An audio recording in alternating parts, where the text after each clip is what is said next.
Karunagappally പുള്ളിമാൻ junction മുതൽ പുത്തൻതെരുവ് വരെ pillar elevated highway നിർമ്മിക്കണമെന്ന് united merchants chamber. Karunagappally Puthiyakavu unit പൊതുയോഗമാണ് ആവശ്യമുന്നയിച്ചത്. ഭാരവാഹികളെയും തെരഞ്ഞെടുത്തു.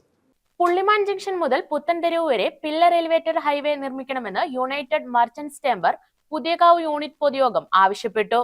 സംസ്ഥാന ട്രഷറർ നിജാം ബഷി ഉദ്ഘാടനം ചെയ്തു. ഈ വ്യാപാരികൾക്ക് വാടകയ്ക്കുന്ന വ്യാപാരികൾക്ക് 75,000 രൂപ വീതം ഈ സംഘടനയ്ക്ക് വാങ്ങിക്കൊടുക്കാൻ സാധിച്ചു. അതോടൊപ്പം തന്നെ ഹൈക്കോടതിയിൽ നമ്മൾ 2 കേസ് ഫയൽ ചെയ്യുകയും ആ കേസ് കണ്ണൂരിലെ വ്യാപാരികൾക്ക് കൊടുത്തതിന്റെ അടിസ്ഥാനത്തിൽ 2 ലക്ഷം രൂപ വീതം വിധി ഉണ്ടാവുകയും ചെയ്തു.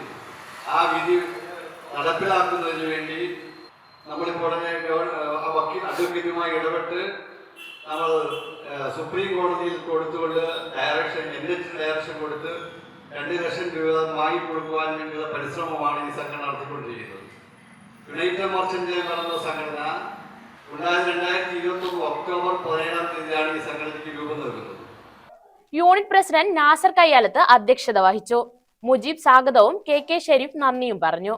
പ്രസിഡന്റായി നാസർ കയ്യാലത്തിനെയും ജനറൽ സെക്രട്ടറിയായി മുജീബിനെയും ട്രഷററായി ശിവാനന്ദനെയും വൈസ് പ്രസിഡന്റുമാരായി കെ ഷെരീഫ്, അബ്ദുൾ റഷീദ് എന്നിവരെയും സെക്രട്ടറിയായി നാസർ വാളന്തരെയും തിരഞ്ഞെടുത്തു. News bureau, Karunagappally.